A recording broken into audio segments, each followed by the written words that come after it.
What's going on, people? You ever wonder what is it like to be on the phone with a seller? Well, today, man, we going live with some sellers and gonna let you hear some seller calls that we done already, so you can hear what it's really like. Cordero taking a squig of his water, man, getting ready to bust some sellers' heads. But yeah, man, we're doing live seller calls today, man. So we're gonna jump on here real quick. We're gonna get right to it, man, because we ain't got much time. And Clarksville is 6:55. So let's hit up some Clarksville. What you think, man? I think it's prime. I think it's prime time, baby. 21 days of Prime time. 21 days of prime, baby. For sure, for sure. What's up, Ali, man? What's up? You know he all the way in. Shout out to Ali. Zay, what's going on, man? Hey, didn't Zay had a question you was trying to answer at the end of the live the other day? He was how you get your numbers real quick.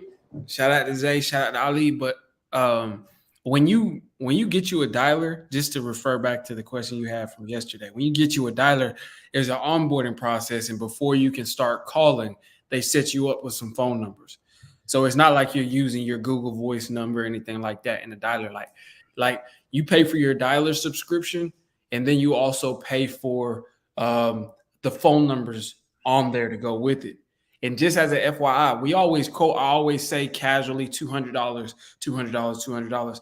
That's roughly what it'll take. But honestly, that's extra. That's more. $200 a month is more than enough to pay for your dialer, your multi-line dialer subscription, and the phone numbers, at least 10 phone numbers to go with it right there. And that's really, if you get batch dialer, that's about $180 or so dollars, but let's say $200, and that'll get you your phone numbers and everything. So you're not using your Google Voice numbers, right?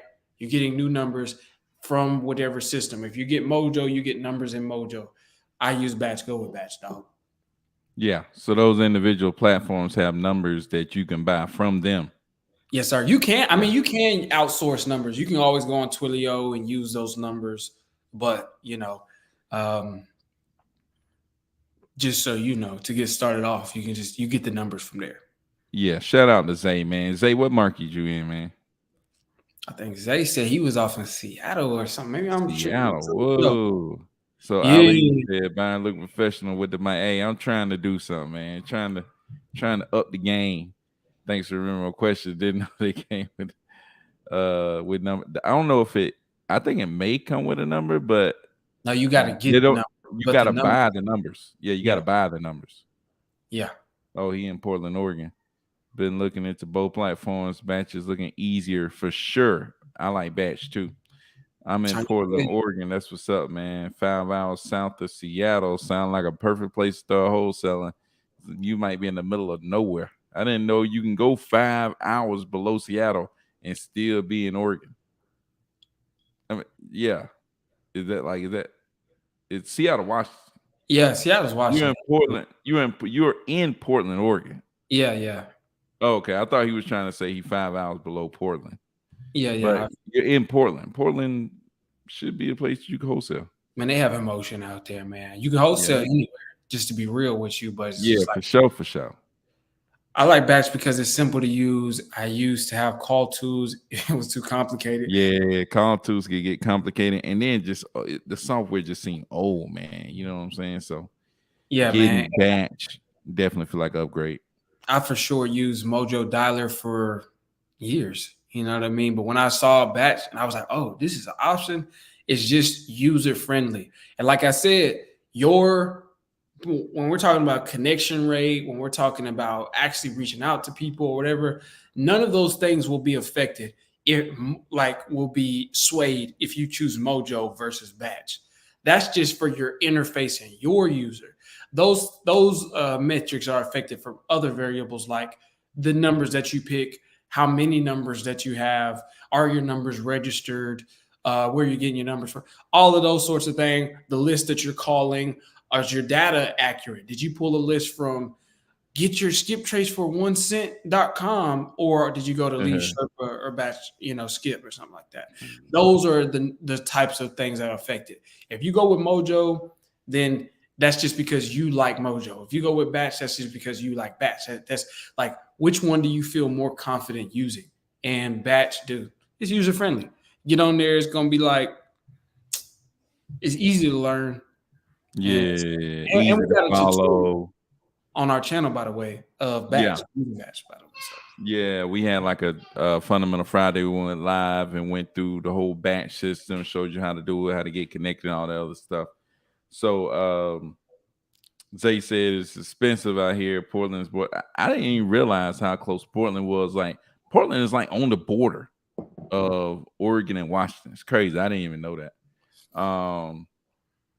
But Joe says batch trash for list for real, y'all.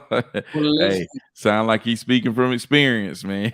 I use Batch. I've used Batch. As a matter of fact, that list that the property we just closed on came from Batch. But I've been using Lead Sherpa since I started rocking with Byron's channel and stuff.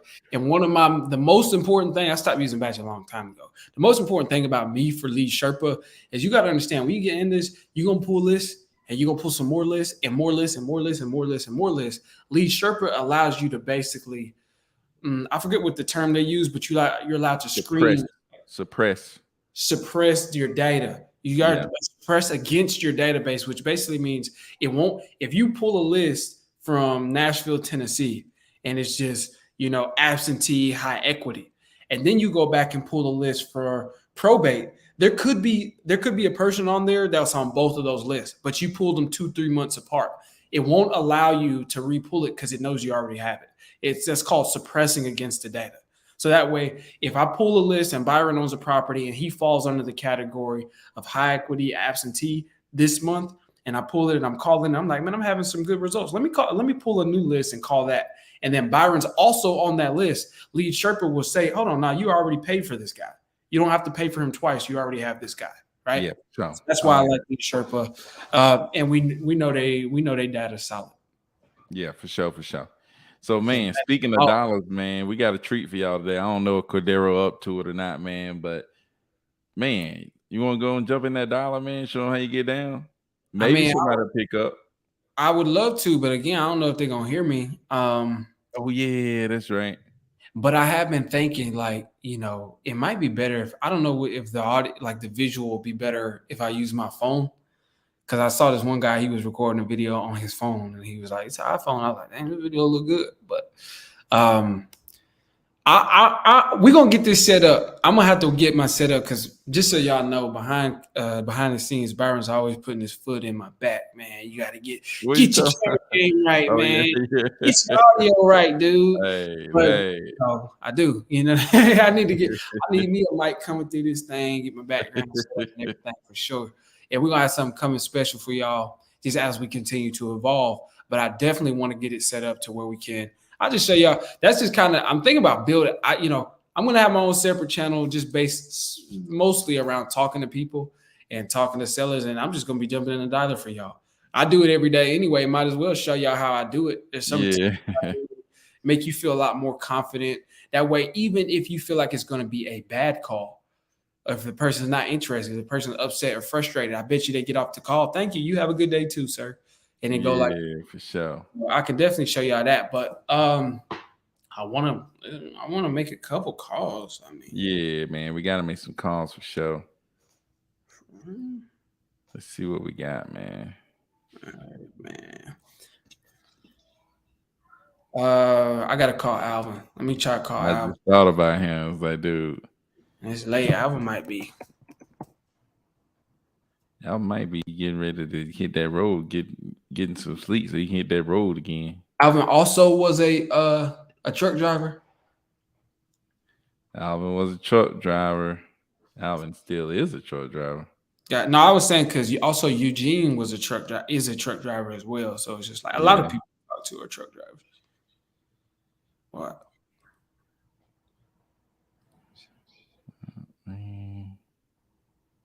Man, we need to call Joy Allen, man. I might have to hit her. Yeah, you might.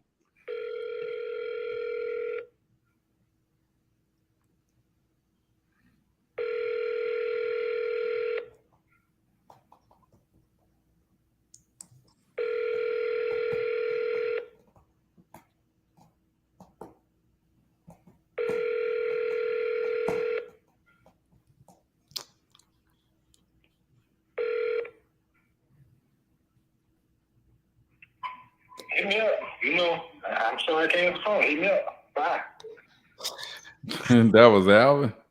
Yeah, man, I love his voicemail because his voicemail, he be like, hit me up. It's like, dude, I did. That's why we here. You ain't answer. Yeah, now you might have to call Joy Allen. She ain't answering my calls. She got a 229 number, right? Yeah, I think so. I'm finna hit her up. I'm pretty sure it's the same lady. Yeah, I think she'll pick up this phone because I got a 229 number. It is a 229 number. I got a 229 number, so she might think like, man, this somebody. What that is? What that is? In the heart of Atlanta? It did 229. No, that's South Georgia. Atlanta is 770.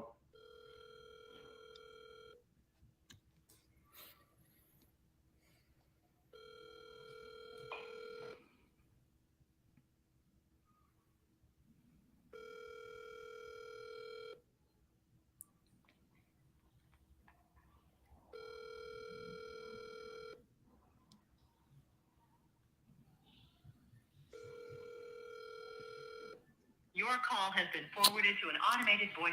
God dang, she ain't answering that phone. Hey man, she kind of older too, by the way. They probably She is older though. I think she might. I'm telling you, man. I'm pretty sure it's the same lady we bought. I bought the property in Albany that I'm closing on Friday. Hey, pretty sure it's the same. Yeah, yep, same lady. God dang it. Yeah, we should have used that. Anytime you got like a connection like that with the seller. Well, I didn't even know.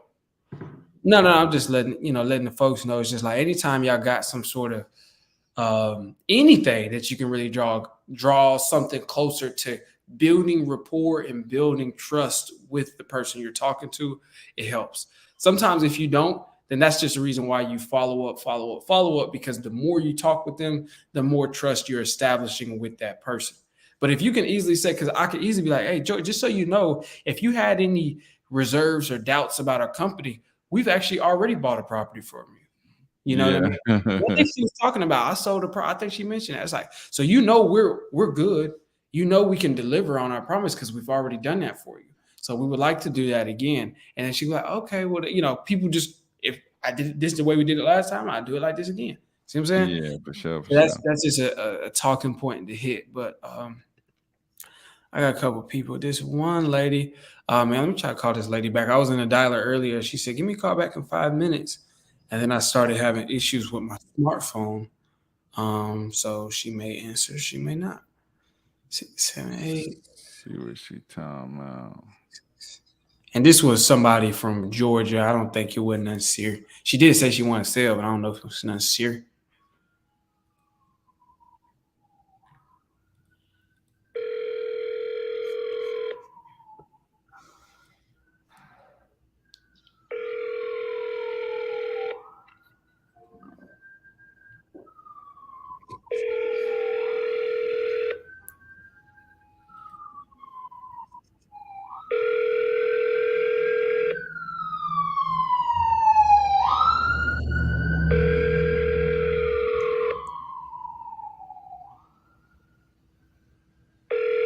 Hey, you heard them sirens go by? Yeah, I'm like, man, that's crazy. Dang, that wasn't nobody serious. I was just calling. No. Let me get. And it's 8 o'clock there anyway. What about your Cali guy, man? Man, he texting you. He another one that's ghosting us, dude.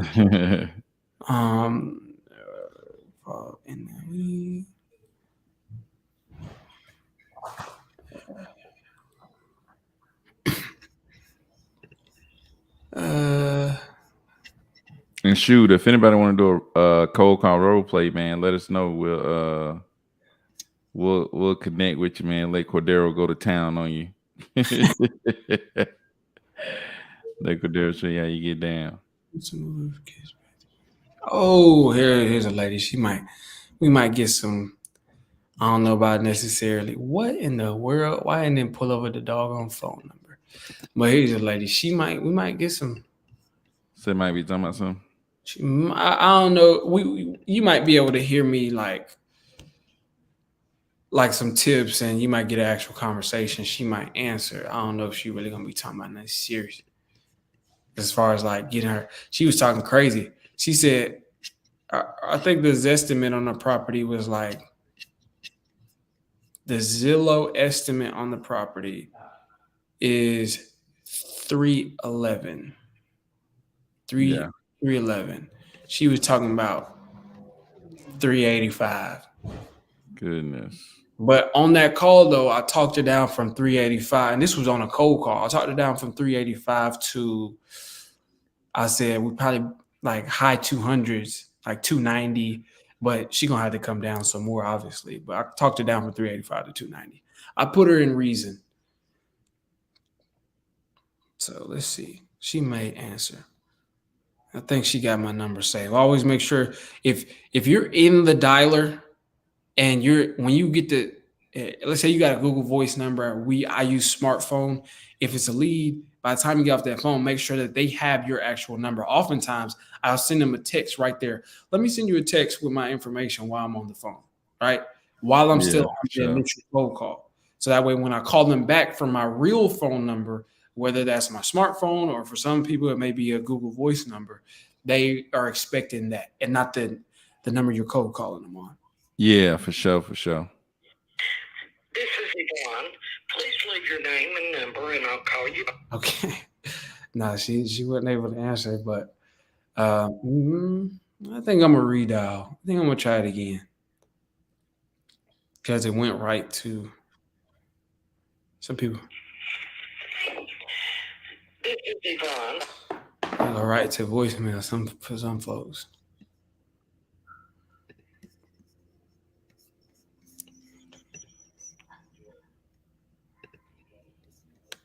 Oh, maybe this lady. Who was that? Another lady I was talking to again. She wasn't far as price. She's probably gonna list it. She said she had a realtor and everything. But I was talking with her. Another guess what type of lead it is. Not a divorce.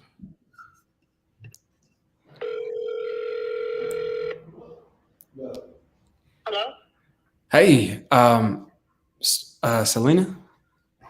Yes, this is Selena. How are you doing? Hey, I'm fine. This is Cordero. I don't know if you remember, we were speaking about your property here in Tennessee. How are you doing?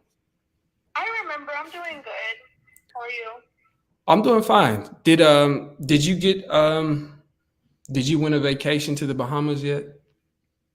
No, not yet. I just got an update on my numbers though. So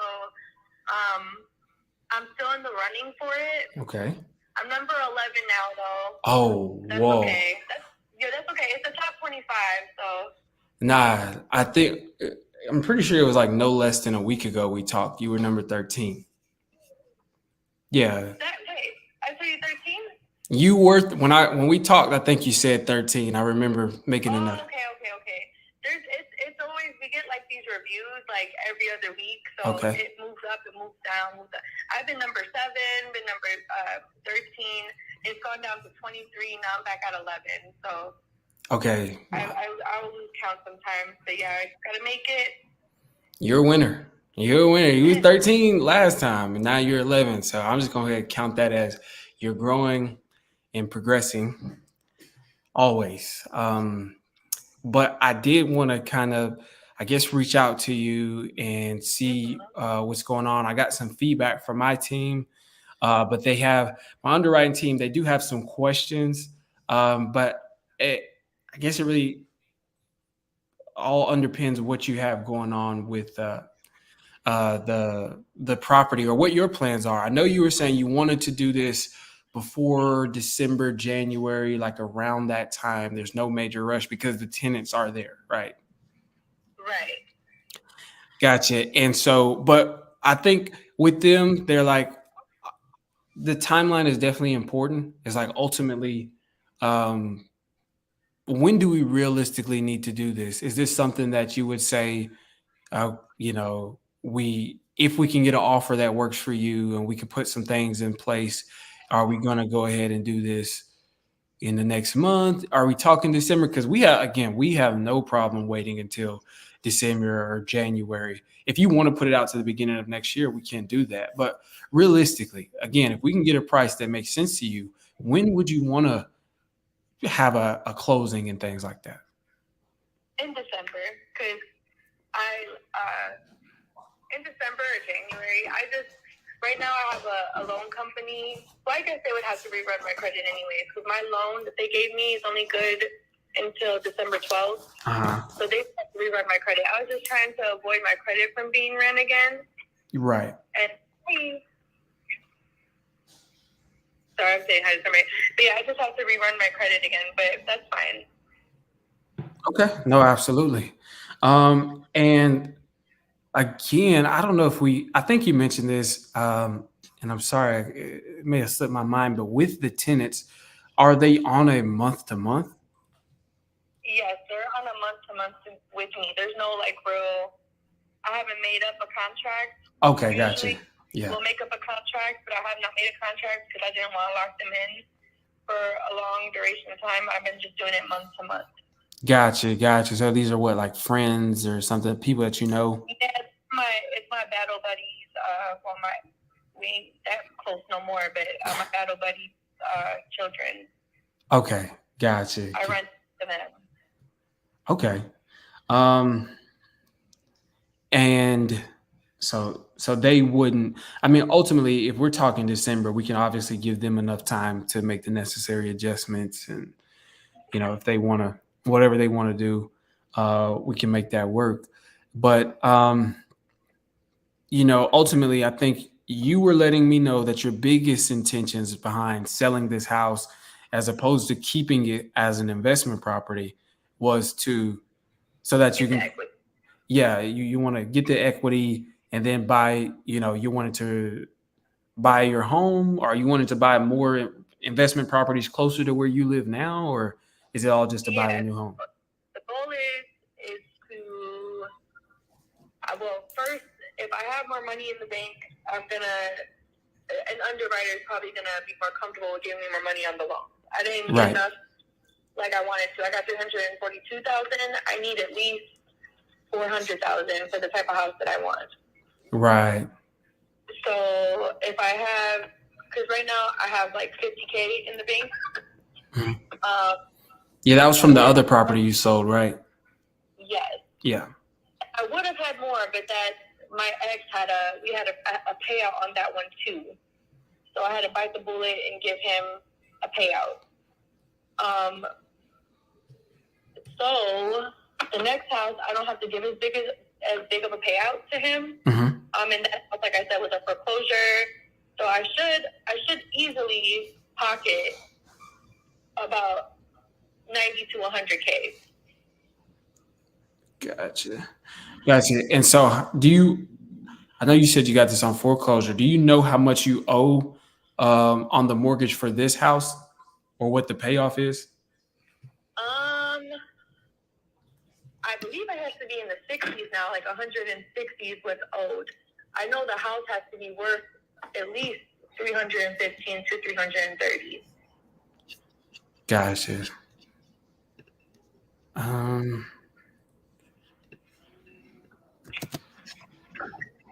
And okay. And I know we mentioned last time,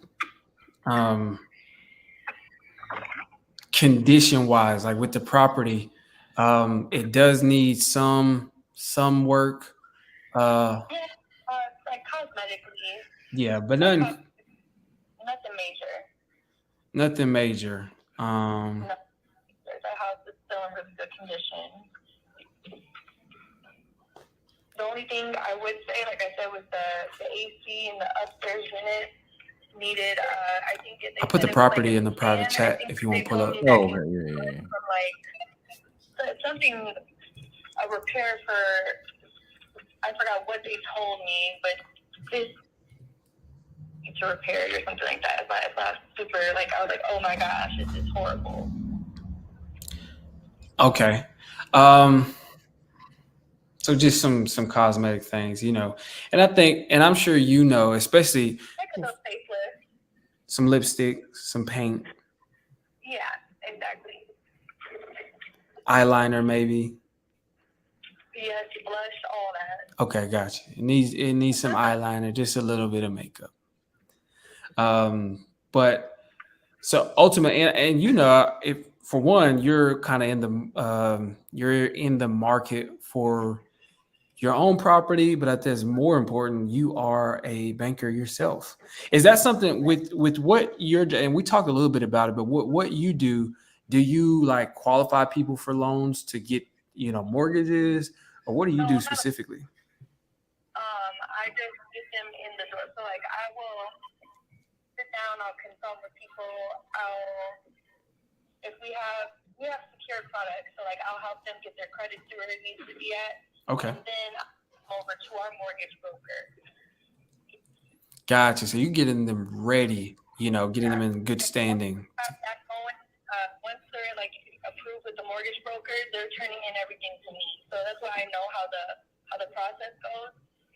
Because they're coming, it's me, the mortgage broker, and then the client. We're doing a whole bunch of back and forth. Gotcha. Yeah. I work with underwriting a lot. Okay. Can you get me approved for a loan? Are you for us? Kinda, like, if you can get me the hookup though, like, because we're good friends at this point. I'm kind of looking for like the special treatment. I want to get more than I would normally get approved for. Can we get that? Can we work that out? Well, first, let me ask you a question. What does your credit score look like in TransUnion? We go based on TransUnion. How does that look? I'm sorry, trans what? TransUnion, the Oh, three, yeah. Is there a reason why you guys, because I check my Experian more than anything. Like I get more communication from Experian. Is there a reason why I wouldn't know what my TransUnion is off the top of my dome? But let's say it's like, I don't know, 650 to 700. Let's say it's in that range. It's not above 700, but it's six. Yeah. Yeah. So if you're at a 660, that's typically where we start to approve. If you're under a 660, I'm going to give you very, very real advice. I'm going to try to motivate you. Because I don't want to set you up to have your credit ran and you don't get approved for anything. Yeah, but I was real. Like, I know the other credit bureaus might be looking better, but we go strictly off TransUnion. Okay. I'll make a note of that. TransUnion is where to be, but actually I was kind of looking for the hookup is what I was asking. Like kind of pull some strings, that sort of situation. So when it comes to the credit part, I really can't pull any strings down. Oh man. That's kind of like out of my jurisdiction. Nah, I know that because you even said that you were, trying to get your, since you split up. $142,000 to do my job. That's through Fifth Third. So, and I wanted $400,000. So like, and the mortgage broker, I work with him on a constant basis, so he knows me. Yeah. And I know you. He knows you, and I know you. So that's where. What I can do, I can give you my my work email. Okay. Or my work phone number, and then we could talk. Because I could be able to look at things better when I'm on my computer to see. Because I have like all my calculations there, have everything there at my workplace. I can see what I can do for you with a loan. How much it's looking to take out. Okay. See, you're always working. This is why you're number 11, and this is probably why you're going to get that bonus for sure. But definitely, if you can't, you can text stuff to this number, by the way. So if you want to send that information over, I'll definitely go from there. But I just want to make sure, again, my underwriters, as far as getting this property sold, my underwriters did have questions, mainly about the timeline. Yeah. So proof for a loan is not hard. I just need to make sure that your credit score is at least a 660 in TransUnion. Okay. Absolutely. Well, I like I said, I don't know. I don't check my TransUnion, so we'll see. But you gave me all the advice. Okay. Um, And then I can crunch the numbers. I can tell you what you're looking at and whatnot. okay. And so I'll definitely, if you can, send me over that information, please. But I want to make sure I get the right information for my team, so that way we can see about getting you an offer. I know that you already have your agent. Correct me if, oh man, I don't want to mess it. Is it Shalonda or is it Ron? It's not her name, Rochelle. Okay. Oh, Rochelle. Rochelle, I should have remembered. My aunt's name is Rochelle. That's okay. I should have remembered that. Like, that's my aunt. Like my first, like my dad's sister, Rochelle. But yeah, Rochelle. I know you work with her, but so you're saying you owe about 160 and you're wanting to clear 90 to 100. And so that puts us at around the 260 mark is what you're looking to get for the home. Yeah. I mean, honestly, I would probably try to go for 300 because I have payouts and I'm working with a realtor. Okay. So again, and I understand that you're working with your realtor, but I just kind of wanted to, again, we're a service provider. We work with a network of investors. And because we're not just one single. I'm sorry, what was that? Are you saying that I wouldn't need her? I think I mentioned this to you last time. We're familiar. We work with people who work with their investors. If you feel more confident having her on, ultimately, but we. Even if I save money, I won't include her. To be Yeah. Quite honest. Yeah. Ultimately, we do more off-market, direct-to-seller transactions than anything. Okay. Right. And so we can send you over a purchase agreement. It's a one-pager, and it just basically details everything. And that way you're keeping money in your pocket. You don't have to pay her. And it's just a straightforward cash transaction. Okay. And so what that entails, again, because we're a service provider to our network of investors, we're not just one investor with one criteria. So that allows us to be a lot more flexible with things. Again, I've been talking a lot about timeline. We're a lot more flexible with our time. We can close. If you really needed to, we can close in a couple of days as soon as title is back, or we can close December before Christmas. We close really close to. We closed on the 28th one year. I'll never forget it. So it was like right after Christmas. Our closing attorney, actually, it was snowing, and she was like, "I'll drive to the office to get it done if we got to." So we can make that happen. But I mean, if we can get you in a good price range and it makes sense, you don't have to. There are no other fees. There's no realtor fees that you have to take into consideration. No commissions, no rehab fee or anything like that. We just want to make sure we get you an out the door number. So that way, the only thing that you have to take into consideration is, of course, we pay the mortgage at closing, but then whatever's left over after that, that's what you clear. And then you get a cashier's check or a wire, if that's what you prefer, whichever you prefer. Cashier's check, wire. Gotcha. You strike me as a wire individual. That seems more like your speed. It's more secure. I mean, as long as it's done correctly. Yes. Honestly, win, lose, or draw, we're not everyone's buyer. But, if we are able to purchase your home, if we're not able to purchase your home, I might just need to keep your information so that way you can give me tips and advice on banking, because you're very informative. I don't know. You probably hear this a lot from your friends and family, like, oh, she knows what to say and stuff like that. I'm pretty sure you're the one who people go to ask questions about this thing. Am I right? I mean, because I'm not a lot of people in my family are in the financial industry, so I'm just, they got the plug pretty much. The plug for sure. Yeah. And I'm essentially, in my family, I'm essentially the plug on real estate or getting your home sold and things like that. So I understand. But if that's your subject matter, like if that's your subject matter expert there. Yeah, that's my profession. That's what I do. That's what I do. So, but ultimately, again, if you didn't have to consider fees and closing costs and all of those things, and we can just get you a price that makes sense, and we can close in December, give your tenants enough time, we can work around their schedule, and we can be in that 260 range, and you're walking away with, again, 90 to 100K in your pocket. We take care of the mortgage. Is that something? Would you be totally against, moving forward with that? No, I'd be happy with that. I mean, as long I just want to be able to, like, this is with me paying out my ex. Okay. And I still want to be able to at least walk away with 100K. That's my goal. I want to walk away. It'd be nice to walk away with over 100K, but I know I gotta be realistic. I would like to at least walk out with as close to 100K as I can. Gotcha. And you, correct me if I'm wrong, I think you said it's about not much, like 5K that you owe him. No, it's more along the lines of 25K. Oh, good night. What did he do to deserve that? What did he do? That's not a fucking thing. Excuse my language. Oh, good night. So 25. Okay.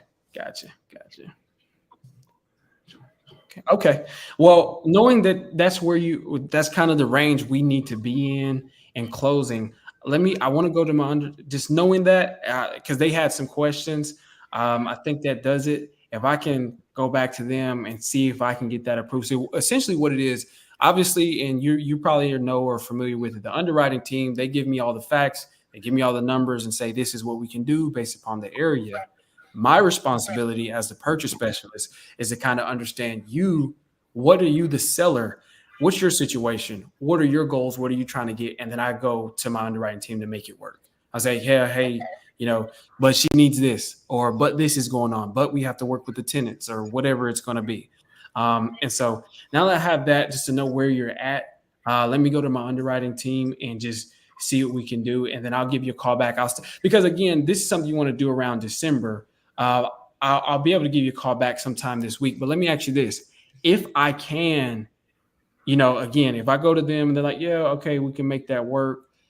Is there, and we can get you over a purchase agreement, sometime this week that basically says we'll be closing, in December.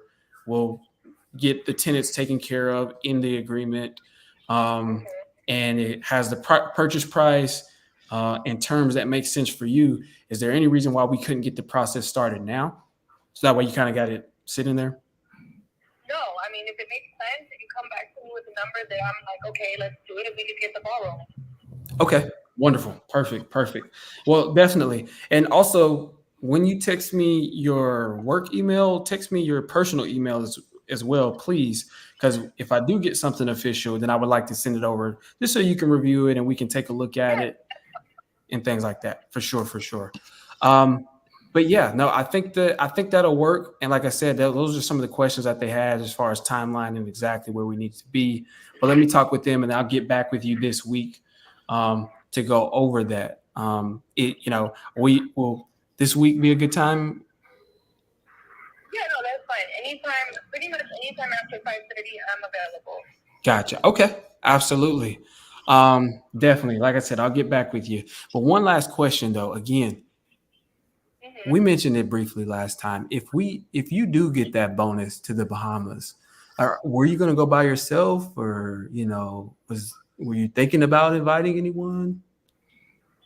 I was thinking about taking my sister. Okay. I don't want to go to the Bahamas. I don't work hard. No, I'm just joking. I'm just joking, Selena. Well, I do really appreciate your time, and I'll be getting back with you, obviously, later in the evening once you're off. But thank you so much, and you have a great rest of your day. You have a good rest of your day, too. Thank you. Bye. I was just joking, unless you're going to do it.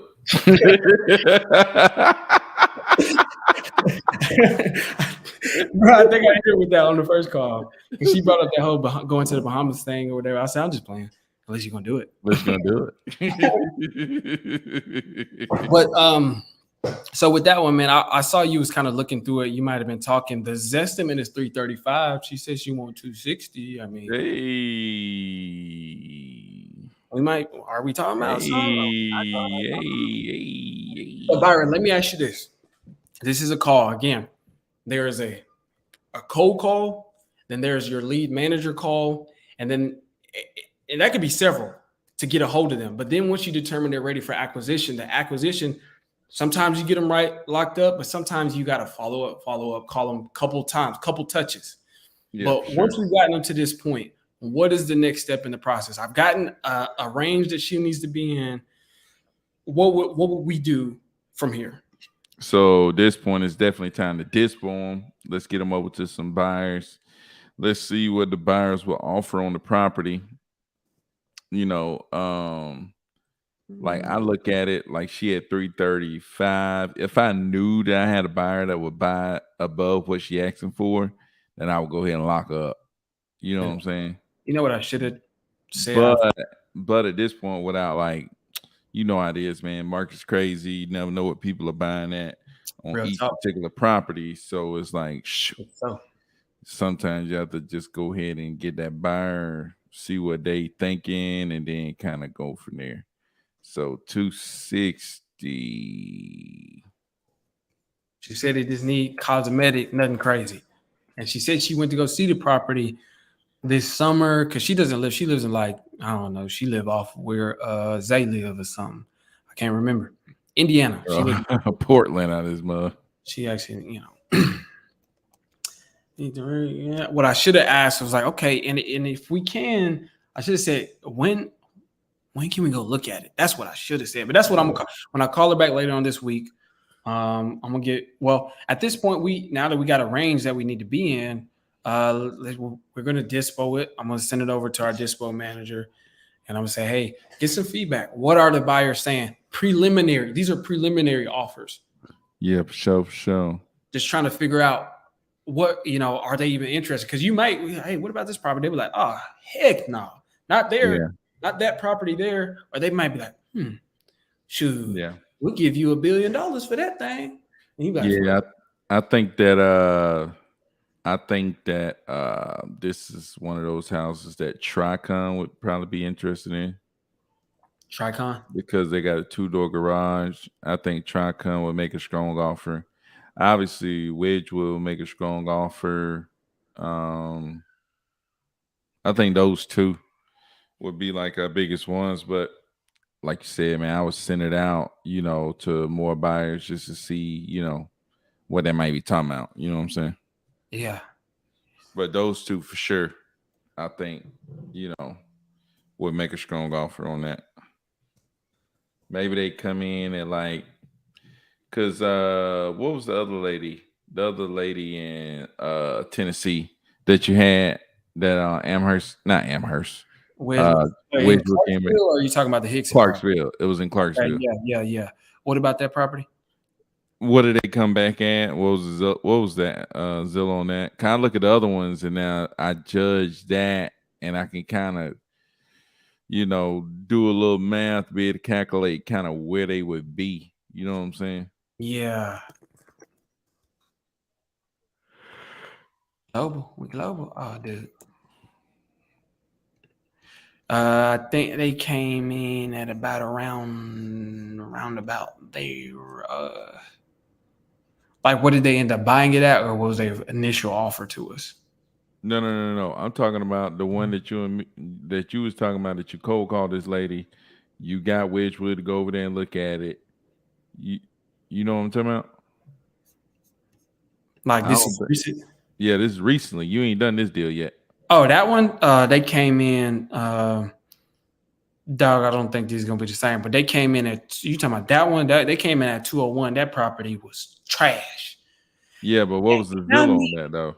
The Zillow on it was, I know you talking about. What was the property address on that one? Dude, that property was trash. Let me see. The Pine Mountain, 206 Pine Mountain. The Zillow was Pine Mountain. I got you. 288. Her Zillow was 288, and I'm talking about, dog. She was like, "Oh, it's listen." And they came back at what? 201. 201. So that was raggedy. She was talking about 80K off. It's such and such. I'm just saying, but even if they're 80K off on that, on this one, they at 250. You see what I'm saying? Yeah, I feel you. So I would say Wedgewood is at least at 250. Like, at least, and again, they came 80K off on a trash property. I got a feeling that this property might be in better condition, but that's what I'm saying. Wedgewood, like you got to go hard at Wedgewood. You know what I'm saying? And then with your relationship with this lady, you know what I'm saying, building this relationship, I think she be ready to bite. Yeah, man, I really got to stop flirting with her because she's a divorced woman. That's not right. Yeah, she might be ready. She might be ready to take you to the Bahamas for real though. Unless you're gonna do it. No, just play it. Nah, unless you're gonna do it. Not like that. And again, Byron points this out, and I never really thought about it until Byron would say it. But I mean, I can pull up and the cold call, but I do take my time with talking to people and just genuinely building rapport because it's more about them. This is a people business. It's not. You can only ask so many questions about the house. Yeah, for sure. You can only ask so many questions about the building, the property. It has 4 sides, has a roof and a foundation, like the cosmetic. And so ultimately it's going to boil down to them, you know, their world and everything that's going on in their life that's important to them. As you can see, her job is important to her. That's what I'm saying. And then it's like, you know, how comfortable is she with you enough to be able to disclose, like, okay, this is going on, that is going on, that is going on, which allows you to make you know what I'm saying, make the adjustment versus somebody else. And it's like, how much likely is she going to, when you call, you know, oh, that's Cordero. You know what I'm saying? That's just ain't somebody who randomly calling to buy my house. No, that's Cordero. Dude. You know what I'm saying? I can't stress this You might want to follow up text like right now and just be like, you know, hey, thanks for, you know, she's texting me. I got take my call. Hey, don't forget to send me your email. I love that follow up text when I have, especially when I have. No, I can't though. I was gonna say my smartphone is not letting me text right now because I had to register some stuff. So they said it's gonna be like 2 days. Oh dang! They may not be able to let her text you too. No, they told me outbound text, so people can text me in. So you should be straight. I should be. That's what they said, but I've been like, I don't know. We'll see. Because for sure. But that point though that Byron's making is like, dude, I've been watching the Cold Call Olympics, and people be like, oh, you know, you don't have to build rapport. That's not necessary with this type of seller or that. Dog, here's the thing. You build rapport not just because you're trying to make a friend. You build rapport because you need to get them to feel comfortable with giving you some information. Notice how I bet some of y'all have tried to ask a seller, hey, what do you owe on the mortgage? And they say, well, I don't need to tell you that. That's none of your business. They'll literally say that's none of your business sometimes. You notice how casually I asked that? Because I realized I had built a rapport first. You don't just build a rapport to make a friend. You build a rapport so that you can get the information. You get the information so that way you can really solve their problem, right? Because I'm not, if I'm not mistaken, I think on that first call, she really was like, I need 300,000 for this. I know I can get 335. I think she even might have said it on this call. It's worth like 335 or 300. But once we got it in there, she said, I just really want to clear 190. She told me the real number. That's why you build rapport. You build rapport so you can get the truth. They feel confident because I'm letting them know. And also it's like, I'm just trying to make it work. And what people will do, they could be in a messed up situation, but because they don't trust you, they're not telling you everything. And so it just makes their personal situation worse. And so you can't even help them. You ever heard the saying, a closed mouth won't get fed? And that's real. The reason why they got it saying is because so many people keep their mouths closed and would rather just starve than speak up.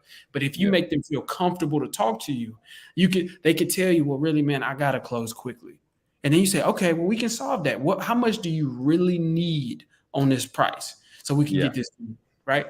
So rapport is very important on every call, whether it's a motivated seller, stupid motivated, or a businessman who owns multiple properties.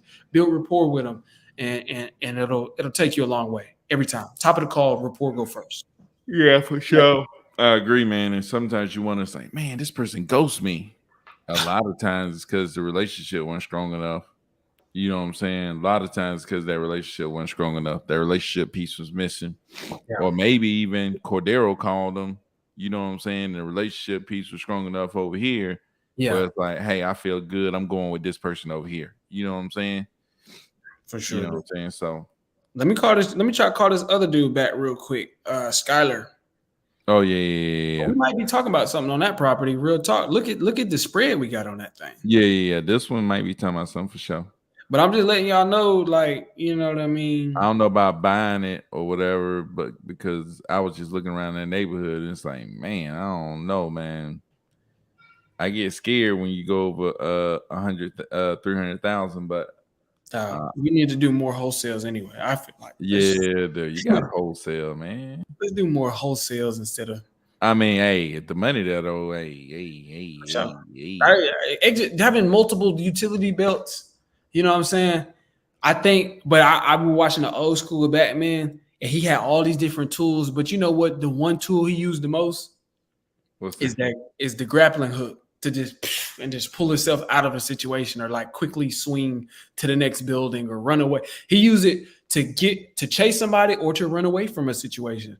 And again, I just bring that up to say it's just like your bread and butter might be wholesaling, but sometimes you got to use the smoke bomb. You know what I mean? Sometimes we got to wholesale it. Sometimes you got to do a flip where we doing the HVAC and painting and doing the floors. Sometimes you need to try to list the property before you take it down. There's like several things that, you know, you might need to go on and get at, but you need to have. For sure. I just don't see many properties like hers that sells. Like, that's the thing. I am a pretty conservative flipper. Mm-hmm. Like, I need to see a house that looks just like the house that I'm flipping, or at least very close. You know what I'm saying? But go ahead and call this guy, man. We'll talk about that afterwards, though. At least try to call him. I don't even know if he'll pick it up. See what he's talking about. See what he talking about.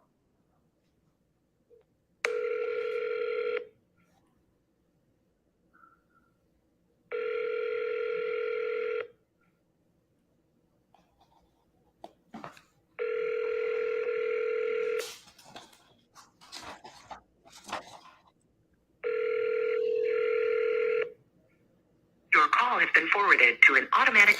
Now, I think I talked to him and we had like a follow up scheduled. Like I talked with him. He said he was doing something, calling back at a certain time. Yeah, no, he said talked to him like 8 days ago or something, and you supposed to call him around the 1st of October or something like that. But yeah. He said cut that in half. Real talk, man. Every time cut it in half. But I think he want to move back into the property. Yeah. But yeah, hey Mika, I see Mika on here. I'm about to tag you in that lady that we just I just called, so that way we could go on and dispo her. At least see what we talking about. Yeah. On my way home from work, straight to dial. Hey, mandatory, man. You gotta hit it, man. I remember them days going home from work, jumping straight into the dollar, man. It's like go home, see the kids, like, hey, I'm finna go lock myself in this room and jump on this dollar.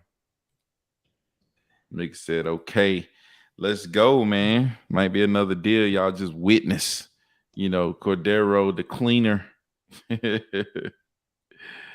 The cleanest of them all, man. But like I said, man, like when I'm looking at these deals, man, I'm zoning in, and it's like, dude. Hey, who said that, by the way? Who said they about to? Zay.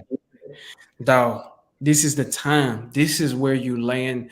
Every one of these properties we looking at, every last one of them got a foundation. And matter of fact, if they don't have a foundation or they don't have a strong foundation, that becomes a big problem in this business. Big problem. Major problem. And so that just goes to show how important the foundation is. This right here, getting off work, going straight to that dialer, that's your foundation. You land every day. You land another brick every day. Every day you get off and say, man, you know, I'm going to get right in that dollar for it. I just put 8 hours in at the job. Give me 2 hours in on my real life, on my life. Who was that? Robert Kiyosaki said, mind your own business. You know what I mean? You spend a lot of time minding the business you work for, whatever job it is, but you don't give any attention to your business. That's your legacy. That's your life that you own, that you get to get all the dividends from. And so the thing about it is your 9 to 5, you work this week, you get paid every, whether it's bi-weekly or every week or whatever it is, you get paid quickly. This, you just like a property, you lay the brick day by day by day, and you don't get to fully reap it until the whole thing is complete, and then you get to come back and benefit. And so it's a longer game that you plan by laying these bricks, but lay them, because a couple years from now, it could be 5 years, or it could be next year. It could be in a couple months, really. Yeah, for sure. So lay these bricks, dog. This is where we fight. I was watching 300 the other day. Yeah. That's why when she said that's kind of what your specialty, I was like, this is our profession. Because in that movie, the Spartans, what they do, he's like, you only brought these handful of soldiers. Look at all these soldiers we brought. We brought 10,000 soldiers. He was just like, what's your profession? Dude was like, I'm a carpenter. Yeah. And he has another dude, what's your profession? He was just like, oh, I'm a sculptor, sir. He said, Spartans. Dude, that movie, I love that movie. He was like, what's your profession? And they was all like, oh, bro, we need to get like some sound bites off in this thing. Man, we do need to get some sound bites, man. I was looking at that for sure. So basically, he was saying is their profession this is what they do. I brought more soldiers than you, ultimately. And so real soldiers. This is what we do, y'all. Y'all gotta let's embrace this. Everybody, I just want y'all to embrace investing in real estate. At some point, this is just gonna be what you do. So I thought about that too, man. I was like, shoot, for so long, I tried to, I was trying to get into like real estate, and then I look up and it's like, man, like this is what I do. You need deep waste, you know what I'm saying? Off in it. It's like, dude, I was trying to get into real estate, and it's like, like, shoot, I flipped the property and didn't even think of it. It's like, it was crazy. Like I done flipped 1, 2, 3, like I done about flipped 10, 15 properties. Ain't even like it ain't crossed my mind that I did it. You know what I'm saying? It's like, man, I'm flipping. Like, am I a flipper? I don't even look at myself as a flipper. You know what I'm saying? Like I ain't going out there like I have the ability to flip properties, and it's like I ain't even really going out here trying to talk to wholesalers and trying to get them to send me property. Like I ain't even really approaching it. Like all my approach is still the wholesale. You know what I'm saying? Right. Flipping is an alternative. It's an exit strategy. Yeah, it's like it's a second exit strategy. It's like I'm not gonna choose to flip the property because I like to flip. Right. You know what I'm saying? You know what I'm saying? It's like I'd rather wholesale, but I'd rather just wholesale it. Like I'd rather. Yeah, we might need to talk about that. Also, you're a landlord too. You know what I'm saying? Yeah, landlord too. I ain't even thinking about being a landlord. Because I'm sure this is a question, because honestly, before I got into business, I wanted to be a flipper and then evolve my career into owning rental properties for passive income. Yeah. Since I've been in it, it's evolved into what I actually want to do. And I want to be more, I want to, wholesale, just run it up, wholesale, just more like active income. And then I want to do like major apartment complexes. Like that's what we're trying to do. Yeah, and so definitely. People, when you on the outside looking in or whatever, you know what I'm saying? All people got their own perspective. But in your opinion, what makes wholesaling better than flipping? To me, man, I wouldn't say, well, I don't know. Everybody got their personal preferences. To me, wholesaling, like I'm not interested in flipping. Like I'm not interested in designing. I'm not interested in planning out rehab. I'm not in like that. Doesn't really interest me. You know what I'm saying? I like to watch it. I like to watch other people do it, but it's like that's not like a big deal to me. At least not right now, where I'm at right now in my life. My biggest thing is let's rack it up. Let's build a business and let's rack it up, and then let's go buy a multifamily. Like I'd be way more excited about buying a 5+ unit. Give me a 10 unit. Give me a 20 unit. Give me a 50 unit. Give me a 100 unit. When we talking about 100+, we need to be going 10x all the time. You know what I'm saying? I'm just saying, like I would be way more excited about a 5-unit building than a flip. For sure. You know what I'm saying? I'll be way more excited about that. So like it's kind of like what my goals are. My goals are in the passive income, and like the flipping and wholesaling is just avenues to get there. You know what I'm saying? But I would So say it doesn't even matter which one I do. It's like these just avenues. It's like if I take this road or that road, I'm trying to get to that destination. You know what I'm saying? It's like it don't even matter, man. Just take a road. It's really like which one is the best road? Okay, that road got too much traffic today. All right, let's go down this road. We just on a journey. At this point, you're on a journey to get somewhere, and so it's just like, let's get there. Today we're gonna take this route. Tomorrow we're gonna take that route. Yeah. But definitely, and so there would, again, it's like pros and cons. I wanted to be more granular about flipping because that definitely I want to take it there too. But again, like it's like the foundation to the house. You build the foundation, but ultimately you want a house, or it's like a pyramid. There's a base to what you do. And that's why, you'll hear a lot of people talk about it. Starting with wholesaling is learning how to generate leads. It's learning how to find, identify, and I guess get under contract. Deals, man. Put together deals. Like I guarantee you. Go ahead, my bad, man. No, I was gonna say you get it from a real visceral standpoint when you start here. Because like what Byron's talking about is like he don't reach out to wholesalers because you are a wholesaler. And it's like some flippers, the reason why they rely, and that doesn't mean you won't, because it's still good to have a lot more channels coming in to find more flips. But most flippers, if they say, I'm going to be a flipper, they don't start from this point, or anybody, even a long-term investor or a person who wants to, if they don't learn how to find and generate the deals themselves, they rely on other people, whether it's realtors, wholesalers, other investors to get them deals. But when you get it from this part, you've built I think, a really solid foundation to a pyramid or just something that really completes your entire investing career.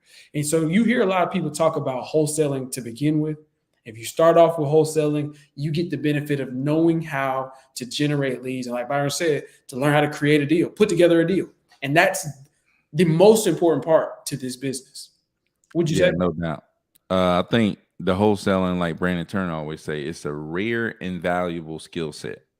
It's rare and valuable. That's why you get paid, man. It's rare and valuable. Like we think about like, oh man, everybody do this. You know what I'm saying? Everybody go do this, do that. It's like, dude, no, they can't. You know, it's like it's a rare and valuable skill set, man. I think it's one of the best skill sets to have because it's like you can get yourself into any deal. You know what I'm saying? We really could just like the difference between what we're doing now and even just going and doing multifamily, big multifamily, is just shifting our brain to think, hey, let's go this direction. You know what I'm saying? It might be a really small tweak, and we might once we get there, we're like, dang, we should have been doing this.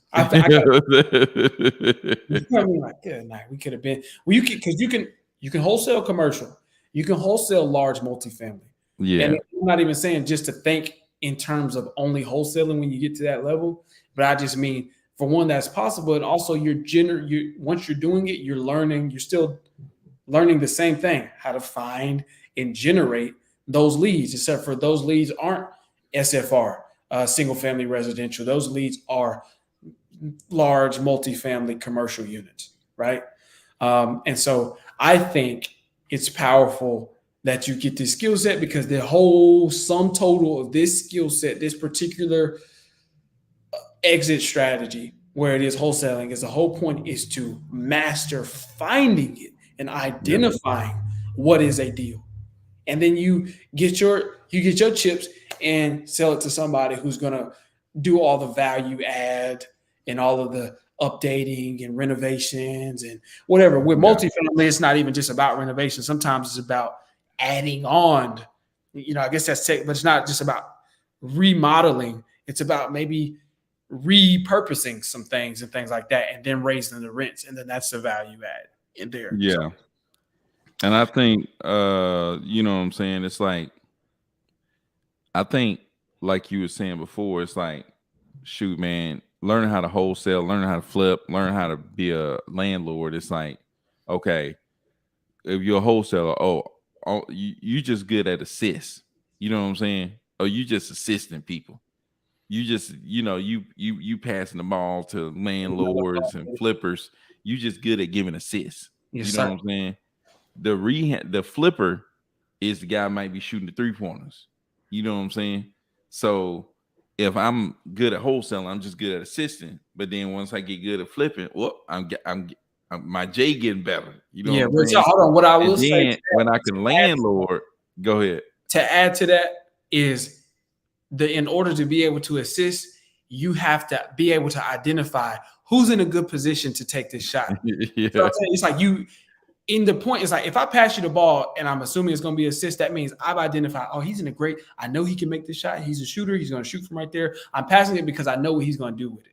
And so that's a part of the skill set of being able to assist. It's like I can identify a good opportunity. Yeah. Yeah. And don't you hate when Joker pass you the ball? You're like, man, I wasn't even open. You know what I'm saying? You're talking to somebody who that's why flippers be so mad at people, wholesalers that pass them a bad deal. You know what I'm saying? Dude, exactly. You are dead on. I'm talking to somebody who tries. That'd be me. I'm like, dog, take it back. I'm ready to pass it back to you. It's like, man, they like, dude, what are you doing, man? Send me that bad deal. Or like, man, you should have took it. Sometimes you should have took it. But yeah. But then when you become a landlord, that's like, what would you say? I would say that's more like the rebounders. You know what I'm saying? They just steady they the hustle guys. They loony. They loony for the Golden State Warriors. He got 20 rebounds. He done played the whole game. He just a workhorse, man. You know what I'm saying? He ain't hitting the threes. He ain't assisting, but he just constant. He just a constant runner up and down the court, hustling after the balls, getting the rebound. Just a constant. Like Dennis Rodman, just a constant. He gonna always be around the ball. He always gonna be just making something happen. For sure. I think, putting that stuff together gets you to be the multifamily people, like the Grant Cardones. You know what I'm saying? Those are the superstars. You know what I'm saying? Them the LeBrons and KDs and Currys. It's like they can do a little. Yeah, they can do a little bit of everything. You know what I'm saying? They can do this, and this good. You know what I'm saying? Or man, you know what I'm saying? Or they got like two of them that they super good at. You know what I'm saying? Yeah, you can assist and shoot the three like on a stupid level.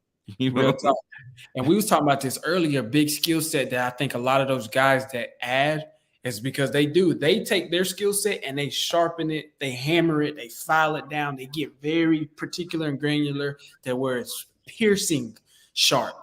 But then their skill set, beyond that, is they learn how to add, like, how do I get the right people in the right place, right? Just like, again, speaking about Michael Jordan, if you read the book Relentless or just anything about Michael Jordan went to go recruit, who was that? Not Scotty, but Dennis Rodman, because he knew he was a rebounder.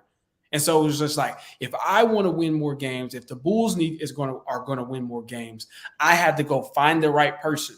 And Michael Jordan also found the right trainer. It's just like you get as good as you can, and then your skill set from that point on. I mean, one of the many skill sets you'll have to do is figuring out how to put the right people on your team to make all of that work. Like Byron says, sometimes you're just a passer and a shooter, but you need somebody to get them rebounds. Yeah, he's gonna come in and dunk, jam that. Exactly. Or you LeBron, you can assist and you can dunk, but you need somebody to pass that ball to shoot them threes. You know what I'm saying? Yeah. It's like LeBron need more shooters. He need more shooters. I'm telling you, bro, if LeBron and Curry was on the same team. Yeah. Dude, but that's the thing, man. It's like you know what I'm saying? You get good at what you are good at. And like that's just like me. It's like people that flip or people who buy these properties, they know that I find deals. You know what I'm saying? It's like I have buyers calling me. It's like, hey, you got something, you know what I'm saying? You know what I'm saying? Like Cordero say, Michael Jordan called Dennis Rodman. You know what I'm saying? You have people calling you like, hey, Cordero, can you talk to this person? You know what I'm saying? You know what I'm saying?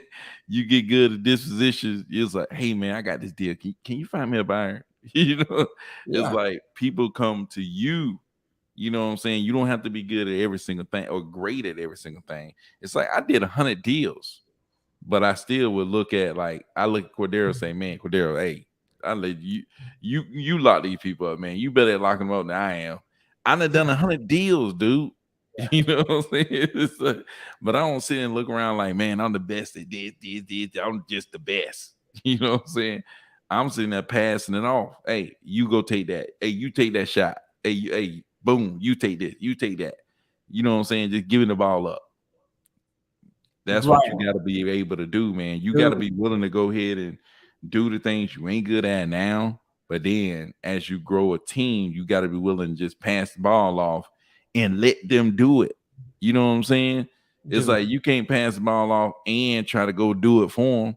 I think that's one thing that you know, I talk big to my VAs about. It's like, look, man, don't ask me, can you do this or that?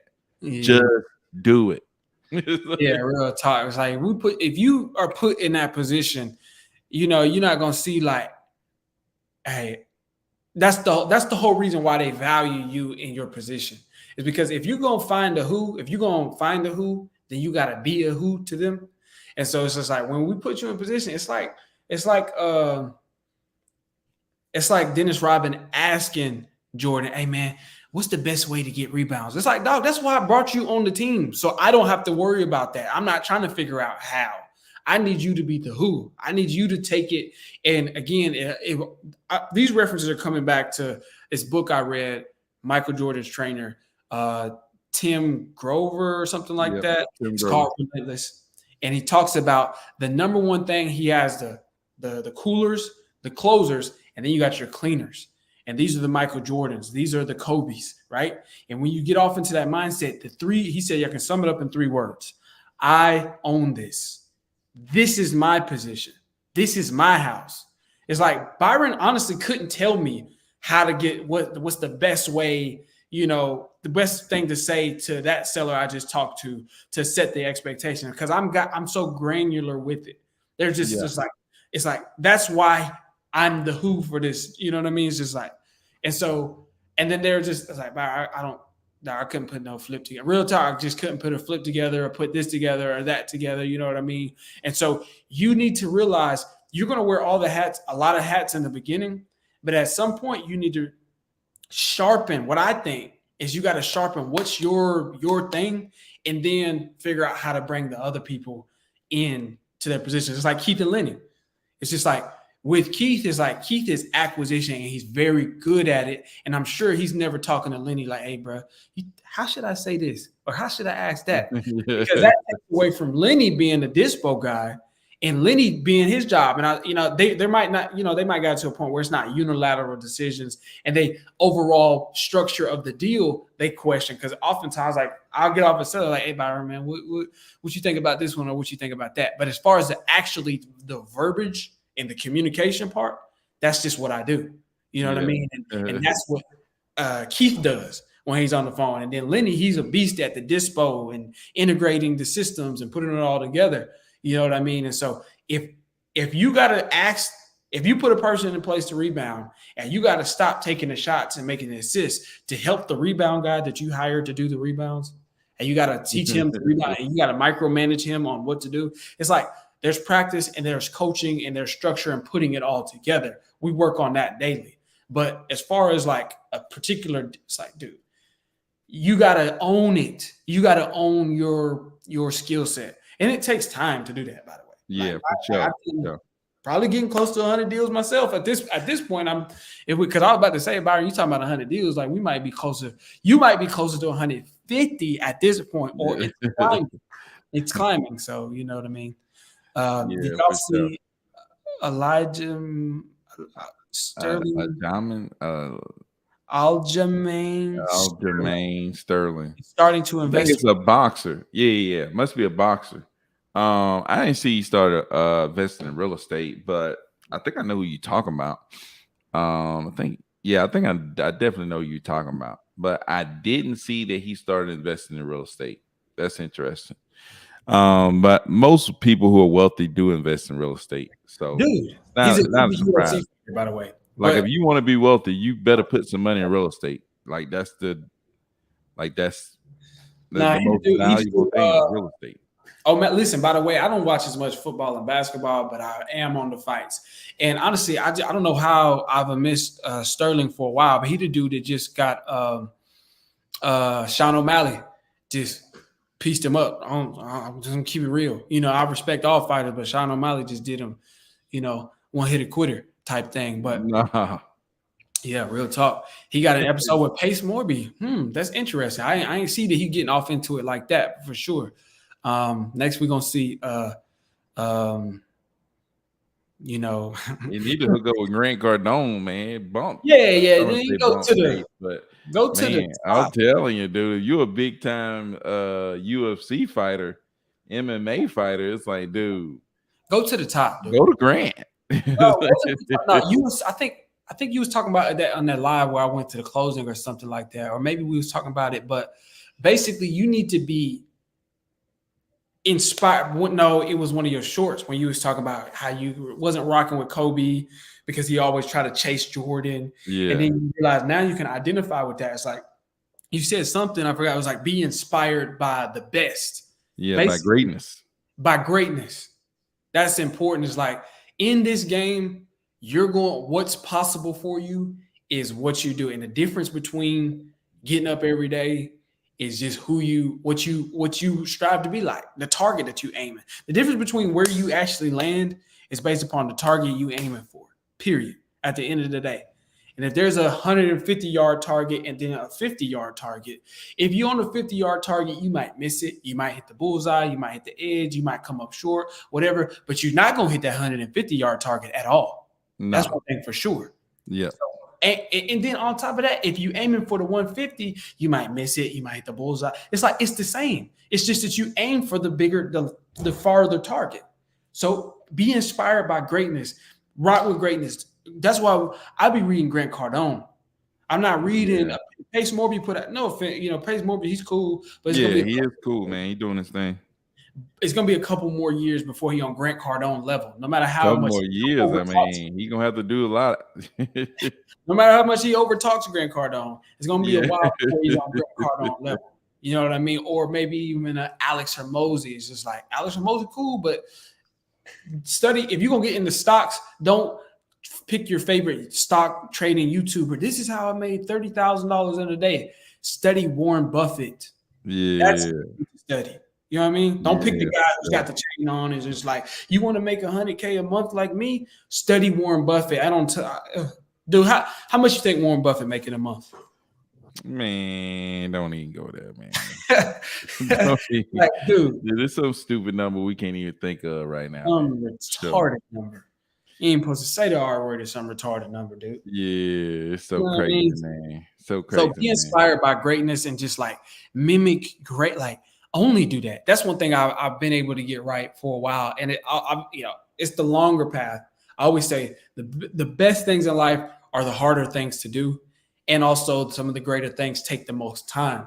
So us building a wholesaling business and then evolving that's a long play. That's a long play, but we're going towards greatness. We're not just saying, man, we want to. I was talking to this one guy. He was just like, man, I'm about to put all of my money into this one property. It's going to be my one Airbnb. And this is going to be, I'm putting all of it. We're hard work. We're putting all our life savings into this. I'm talking about, dude, one property? Come on. And no knock to that. If you're getting your first property, that's one thing. But if you're looking at that, like that's the pinnacle, just got one Airbnb, I think you're looking at it wrong. If you're saying, okay, this is the start to many, whatever. If you listen to Grant Cardone, he said, dude, forget a single family residential home, dude. You need to be thinking about multiple units, massive. It's not the 10X rule doesn't just talk about the massive action you take. It also talks about setting massive goals. And dog, be inspired by greatness. Resonate, mimic, mirror greatness. Yeah, for Strive sure. to beat greatness. Strive to go better than. Look at Warren Buffett. Like Warren Buffett's cool. He's just not going hard enough. Real talk. As crazy as that may sound, no matter where you at, if you're getting off work and going to do your last couple of hours in the dialer, you might think, man, Grant Cardone, that's far away. But dude, shoot for the edge of the universe. Yeah. For beyond it, dude. For sure, man. For sure. But shoot, man, we've been on this thing hour and 20 minutes, man. I'm We got glad one. I made it this long. I'm glad my camera made it this long. Yeah. But I'm thinking in my brain, like, man, my camera about to die in a second. So man, but shoot, man, we went in today, man. Cordero got a good call in, then got this lady talked down, and she didn't even know she was talked down. And might be a deal, man. Y'all let me know how you like the audio too, man. You got my new mic. Y'all let me know how the audio sound, man. So Cordero gonna get him a mic. He gonna get something. He gonna about to get a new camera. Need camera. I need to get my background. I need to get shoot. I probably man, Cordero get that new camera, man. We're gonna be talking about something for sure. Yeah, real talk. So that way, then we can I'm jump off in the dollar. Y'all just gonna see how it goes. Cause I'm gonna get his camera. He gonna get his lighting. We gonna be up in this thing, man. I need a house like Byron, y'all. You stupid, man. Byron, did they put in that gold swimming pool made out of salt? Stupid, man. But shoot, man, appreciate everybody came through. Let's shout them out, man. So Zay came through. What's up, Zay, man? Out there in Portland. Zay get started. Mika coming through. Appreciate Mika always coming through. Cass out there in Cali, man. He just get started too, man. Yeah, man. Shout out to Mika. Shout out to Cass. You know, Cass getting it in. Joe, what's up? What down, Joe? Is that Joe Pesci? Yeah, man. Joe Pesci? Am I reading it right? Like the guy from Pesci? I could be wrong. Seems like it. Ali always coming through, man. What's up, Ali, man? Appreciate all y'all that came through. And man, we're gonna be back tomorrow, man, to give it to you. We probably be back during normal hours, though, somewhere in between, that 2, 3 o'clock, 4 o'clock range, man. But we're gonna come back and give it to you.